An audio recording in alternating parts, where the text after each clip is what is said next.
Hello students, मैं नरेश शर्मा एक बार फिर हाजिर हूँ आपके सामने एक नए टॉपिक के साथ। पिछले टॉपिक में हम लोगों ने एमसीक्यूज़ किए थे मोशन के ऊपर। तो आज उसी की कंटिन्यूटी में हम लोग 10 एमसीक्यूज़ और करने वाले हैं। ये एमसीक्यूज़ उन बच्चों के लिए इम्पॉर्टेंट है जो 9th क्लास में पढ़ते हैं, जो एनटीएससी की तैयारी कर रहे हैं, और साथ ही साथ उन सभी विद्यार्थियों के लिए, उन सभी स्टूडेंट्स के लिए जो किसी भी कॉम्पिटिटिव एग्ज़ाम की तैयारी कर रहे हैं और जिसमें साइंस आती है। आज हम लोग क्या करेंगे, आज हम लोग मोशन के ऊपर कुछ और न्यूमेरिकल्स जो हैं वो ट्राई करेंगे। स्टे ट्यून्ड, अपने कॉपी पेन साथ रखिए और देखिए आपके कितने क्वेश्चंस ठीक होते हैं और फिर कमेंट सेक्शन में आप बताइए। तो सबसे पहले तो हम बता दूं मैं आपको, ये जो आज की जो एमसीक्यूज हैं वो बेसिकली इक्वेशंस के ऊपर बेस्ड हैं। 3 इक्वेशंस ऑफ मोशन मैंने पिछले टॉपिक में बताया था कि वो 3 इक्वेशंस कौन कौन सी हैं। आई जस्ट टेल यू वो इक्वेशंस कौन कौन सी हैं। फर्स्ट इक्वेशन है v is equal to u plus a t, आपको पता है। x is equal to u t plus half a t square, पता है आप लोगों को। और तीसरी इक्वेशन है हमारे पास v square minus u square is equal to 2as। आपको याद रखना है दोनों इक्वेशंस। u इनिशियल वेलोसिटी लेनी है आपने, v फाइनल वेलोसिटी लेनी है, s डिस्प्लेसमेंट होगा, a एक्सेलरेशन होगी और t टाइम होगा। यहाँ पे एक बात आपने और ध्यान देनी है, जब भी बॉडी स्टार्टिंग फ्रॉम रेस्ट लिखा आ गया किसी भी क्वेश्चन के अंदर तो आपने यू जीरो लेना है जी। और अगर लिखा आ गया बॉडी कम्स टू रेस्ट तो आपने वी जीरो लेना है जी। ये नोट कर लीजिए अपनी कॉपी के ऊपर। अगर लिखा हुआ गाड़ी रुक रही है, बॉडी रुक रही है, तो आपको एक्सेलेरेशन नेगेटिव लेना है। नेगेटिव लेना है या नेगेटिव आएगा। और अगर बॉडी को हमने ऊपर फेंका है तो टॉप मोस्ट पॉइंट पे जाके वी जीरो हो जाता है, और अगर बॉडी ड्रॉप की है ऊपर से नीचे तो यू आपने जीरो लेना है। तो ये बातों का आपने ध्यान देना है। अगर आपको ये बातें पता लग गई then you will be able to solve, किसी भी न्यूमेरिकल को आप सॉल्व कर सकते हो, कोई चक्कर वाली बात है नहीं। आइए शुरू करते हैं फर्स्ट क्वेश्चन के साथ। हम शुरू करते हैं हमारा पहला क्वेश्चन। फर्स्ट क्वेश्चन है, a body moving along a straight line at 20 metre per second. लो जी, उसने आपको दे दिया है, क्या दे दिया उसने आपको, u दे दिया है जी 20। u उसने दे दिया है 20। ठीक है जी, पेन का कलर चेंज कर लेते हैं, थोड़ा सा दिक्कत आ रही है हम लोगों को। तो let us change the colour of pen. u is 20, okay. उसके बाद u 20 है हमारे पास, और उसके बाद हम लोग, उसने दिया डी एक्सेलरेट। डी एक्सेलरेट का मतलब स्पीड कम हो रही है, तो एक्सेलेरेशन इज -4। ये -4 लेंगे जी आप। मीटर पर सेकंड के आपको यूनिट डालने हैं। टाइम उसने दे रखा है आपको 2 सेकंड, ओके। वेलोसिटी निकालनी तो वो v निकालना है बेसिकली। तो आपके पास 3 इक्वेशन है यहाँ पे, बड़ी सिंपल सी equation, v is equal to u plus a t, ये यूज़ होने वाली है जी। तो v आपको निकालना है, u आपको दिया हुआ है 20, तो एक्सलेशन माइनस या माइनस हो जाएगा ए टी। ए 4 है, टी 8 है, तो 20 माइनस 8 12। तो the B is the right answer, 12 metre per second. So हमने बेसिकली किया क्या, हम लोगों ने इक्वेशंस ऑफ मोशन को यूज़ किया। चलिए आगे बढ़ते हैं सेकंड क्वेश्चन के ऊपर। क्वेश्चन है, a car is moving with a speed of 5 metre per second comes to rest in 10 second. Okay, तो यू दे रखा है आपको यहाँ पे, वही दोबारा वैसे ही क्वेश्चन है। U is given to you 5 metre per second, check कर लेते हैं कितना दिया हुआ है, 5 metre per second, okay. 5 metre per second दिया हुआ है, और टाइम आपको दिया हुआ है 10 सेकेंड। टाइम दिया हुआ है आपको 10 सेकेंड। ब्रेक लगाई है तो v डेफिनेटली जीरो होगा जी, v तो जीरो होगा। अब उसने पूछा क्या, what is its initial, okay, moving with speed of 5 metre comes to what is the initial velocity. तो इसमें तो कुछ करना ही नहीं है अपने को, तो यहाँ पे तो initial velocity 5 metre per second ही है, इसमें तो कुछ करना ही नहीं था, ऐसे ही हम लोगों ने लिखा ना। उसने पूछा इनिशियल वेलोसिटी कितनी है, क्योंकि अगर वो यहाँ पूछता कि कम, अगर फाइनल वेलोसिटी पूछता फिर इसका आंसर जीरो आता। तो इट्स वेरी सिंपल क्वेश्चन, इसमें कुछ भी ऐसा कुछ नहीं है। यहाँ पे अगर कोई डिस्टेंस वगैरह निकालनी होती है तो हम कोई फॉर्मूला लगाते हैं, पर यहाँ पे सिंपली उसने आपको सिर्फ इनिशियल वेलोसिटी पूछा। तो moving speed 5 metre per second, इसका मतलब वो initial velocity 5 metre per second है जी। No issue at all. So ये हमारा सेकंड क्वेश्चन हो गया जी।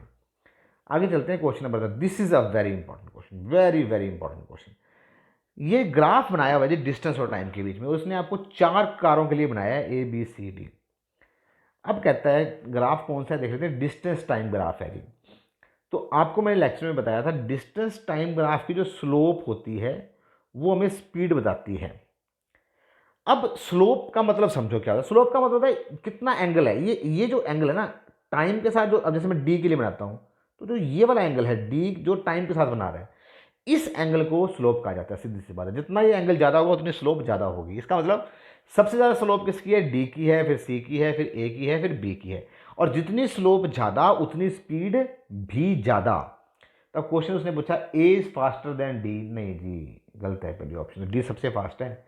Car B is the lowest, हाँ ये ठीक लग रहा है मेरे को, कार सबसे स्लोप कम है बी की। D is faster than C, ये बात भी ठीक है, car C is the slowest, car C तो स्लोएस्ट नहीं है। तो इसके अंदर बेसिकली दो आंसर्स ठीक आ रहे हैं जहाँ तक मुझे लग रहा है। पहला आंसर तो ये ठीक लग रहा है कि car B is the slowest, बिल्कुल स्लोएस्ट है, स्लोप सबसे कम है इसकी। और car D is faster than C, ये भी ठीक लग रहा है क्योंकि स्पीड ज़्यादा है उसकी, स्लोप ज़्यादा है इसकी। तो दिस इज़ द, ये हमारे पास जो आंसर है वो हमारा, I think the answer is B and D both are the correct answers. आगे बढ़ते हैं। A particle is moving a circular path of radius R, displacement after the half circle would be. ये question हमने कल कुछ ऐसा question किया था हम लोगों ने। तो जी ये ए और बी हमारे पास है, तो यहाँ से चलती है जी बॉडी, ऐसे करके जाती है, यहाँ पहुँच जाती है। तो डिस्प्लेसमेंट तो जब यहाँ पहुँचेगी तो डिस्प्लेसमेंट तो ये शॉर्टेस्ट रास्ता तो यही हुआ ना, तो ये क्या हुआ? आर प्लस आर, तो आंसर विल बी 2r। अगर वो इसका डिस्टेंस पूछता तो इसका आंसर पूरे का 2πr होता है, तो आधे का πr होगा, तो आंसर πr आता। पर अभी उसने क्या पूछा? उसने ये पूछा कि डिस्प्लेसमेंट क्या आएगी, तो इसका मतलब ठीक है 2r आंसर आएगा। It is the right answer, ये सही है जी हमारा। पाँचवें क्वेश्चन पे चलते हैं जी। ट्रेन आ गई है जी हमारी, दिखाई दे रही है। ए ट्रेन स्टार्ट्स फ्रॉम रेस्ट, मैंने आपको कहा था जब भी रेस्ट आ जाए तो u0 लेना है जी आपको, ये तो कन्फर्म है हमारा, कोई चक्कर ही नहीं है। It acquire speed of 20 metre per second, v दे दिया उसने आपको, अगर u है ये है तो फिर v 25 हो गया ना फिर हमारे पास, 25 metre per second, time is 20 second. Okay, तो टोटल डिस्टेंस निकालनी है अपने को। तो टोटल डिस्टेंस निकालने के लिए अब डिस्टेंस के लिए दो फॉर्मूले, जहाँ पे एस आता है, ये तो सेकंड इक्वेशन है, s is equal to u t plus half a t square, और दूसरी है v square minus u square is equal to 2as। तो दोनों ही केसेस में हमें ए चाहिए, तो पहले हम ए निकालते हैं। तो what is formula of a? V is equal to u plus a t. यहाँ से देखते हैं आप, अब V25 है, U0 है, प्लस ए टी कितना है हमारे पास? 20 है, तो a इंटू 20, A20, तो a आ जाएगा 25/20, तो a आ जाएगा 25/20, तो a will be so a will be equal to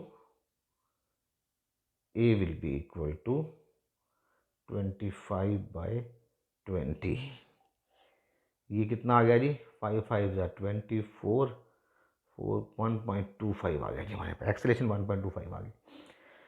अब कोई मर्जी फॉर्मूला लगा दीजिए आप, s is equal to u t plus half a t square लगा देते हैं हम लोग, ये सही रहेगा फॉर्मूला हमारे पास है ना, s equal to u t plus half a t square, क्योंकि u हमारा 0 था, तो half a t square, a निकाल चुके हैं हम लोग, हाफ ए टी स्क्र रहेगा हमारे पास, तो हम हाफ ए टी स्क्र से करेंगे इसको। तो s इज इक्वल टू कितना आ गया? s is equal to half a कितना है हमारे पास? ये हमने कितना निकाला था जी? 1.25, और टी स्क्र कितना है? 400। ओके जी, तो ये 100 नीचे चला गया, ये कट गया, 250 is the right answer, D is the right answer, 250। सो अच्छा क्वेश्चन था। पहले हमें टी निकाला, फिर उसके बाद हम लोगों ने पहले ए निकाला, फिर हमने टी डिस्टेंस निकाली। सो आपको इक्वेशंस को यूज़ करना है, उसके बाद आप इजीली कर सकते हो। Let us move on to the next question. Question क्या है जी? Car move 60 second covering a distance of 3600 metre with zero initial velocity, what is the acceleration? So खैर जी, टाइम दे रखा है आपको और डिस्टेंस दे रखी है, u दे रखा है, सब कुछ दे रखा है उसने आपको। u is zero, initial velocity zero दी ना उसने, और उसने क्या बोला है? टाइम इज 60, और उसने क्या दिया हुआ है? Distance is 3600, metre, what is acceleration? तो v is equal to u plus a t तो नहीं लगेगा हमारे पास, तो हमारे पास कौन सी इक्वेशन ठीक बैठेगी? सेकंड इक्वेशन जो वो ठीक बैठेगी हमारे पास। सेकंड इक्वेशन क्या है, s is equal to u t plus half a t square. अब s हमारे पास है 3600 इज इक्वल टू, ये तो जीरो है ना, हाफ ए टी स्केयर, तो हाफ टी हमारे पास कितना है 60, तो हाफ इंटू एक्सलेशन निकालनी है अपने को, और टी स्केयर 60 का 3600 तो 1800 रह जाएगा। तो 1800 को जब इधर लाएंगे हम नीचे तो एक्सलेशन आएगा 3600 डिवाइडेड बाई 1800 दैट इज 2, तो answer is 2 metre per second square. So just calculations करनी है आपको, सब कुछ दे रखा है, कोई दिक्कत वाली बात नहीं है। The question is, next question is, ball is thrown up with the initial velocity of 20 metre per second, note कर लीजिए u20 है जी। After some time it returns, what is the maximum height it reached. बच्चा ने जब ball फेंक भी रहा है जी, u20 दे रखा है जी आपको, u is 20, u is 20, v is 0, क्योंकि हाईएस्ट पॉइंट पे 0 हो जाता है, और एक्सेलेरेशन उसने एक्सेलेरेशन 10 बोला है, यहाँ पे एक्सेलेरेशन 10 लेना है, तो g इज 10, तो यहाँ पे g आप -10 लोगे क्योंकि बॉडी ऊपर जा रही है। तो अब हम कौन सी इक्वेशन यूज़ करें जी, तो यहाँ पे सबसे बढ़िया तरीका हमारे पास कौन सा है, v square minus u square is equal to 2as। तो v का स्केयर ये बन गया जी 400 है ना, 400 माइनस यू तो जीरो ही है, सॉरी सॉरी सॉरी सॉरी, तो ये होगा हमारे पास v हमें दिया नहीं हुआ है ना, एक्चुअली में क्या है हमारे पास, v हमारे पास 0 है, -400 is equal to 2as, as 10 20s बन गया, इसका मतलब माइनस में बनेगा क्योंकि माइनस लेना है, तो ऐसा आ जाएगा 400/20 that is the 20, so answer is 20 metre, B is the right answer. So just calculations हैं हमारे पास, वैल्यूज पुट करनी है, इजीली आप कर सकते हैं। 15 मीटर पर सेकंड को किलोमीटर पर आवर में बदलना है जी, मैंने आपको कल बताया था मीटर पर सेकंड को जब किलोमीटर पर आवर में बदलना हो तो 18/5 से मल्टीप्लाई कर देना है, तो ये बन जाएगा जी 18 या 54 बन जाएगा जी, the answer will be 54, sorry the answer will be 54 will be the answer. So next, let us move on to the next question. A body is thrown upward with velocity u, its greater height h। अब ना solve नहीं करना हमें इसको, कुछ भी value निकालनी है, तो वही फॉर्मूला क्या है, v square minus u square is equal to 2as है ना। अब ऊपर फेंका तो v0 होगा, u square two g, a की वैल्यू -g लेंगे हम लोग, तो मैं माइनस बाहर लगा लेता हूँ, और h माइनस से माइनस कट गया, तो h का फॉर्मूला क्या आ गया, यू स्केयर बाय 2g, तो इसका मतलब इसका सी आंसर आएगा, u square by 2g, right answer. So let us move on the last question जी। SI unit of acceleration is, acceleration के एसआई यूनिट कौन से होते हैं, किलोमीटर पर आवर तो नहीं होते जी, no, kilometre per hour square ठीक है, लेकिन ये एसआई नहीं है, तो एसआई तो मीटर पर सेकंड स्क्वायर ही होते हैं। वैसे किलोमीटर पर आवर स्क्वायर भी इसके यूनिट होते हैं, पर SI unit metre per second square होते हैं। So these are the 10 questions. I hope आप लोगों ने खूब इनको एंजॉय किया होगा, थोड़े से बढ़िया थोड़े लेवल के क्वेश्चंस थे। सो अभी हम लोग एक और जो है एमसीक्यू की सीरीज़ करेंगे इसके ऊपर, फिर हम अगले टॉपिक की ओर बढ़ेंगे। सो प्लीज़ देखते रहिए इस चैनल को, और हम एक नए टॉपिक के साथ फिर मिलेंगे, तब तक के लिए थैंक यू वेरी मच।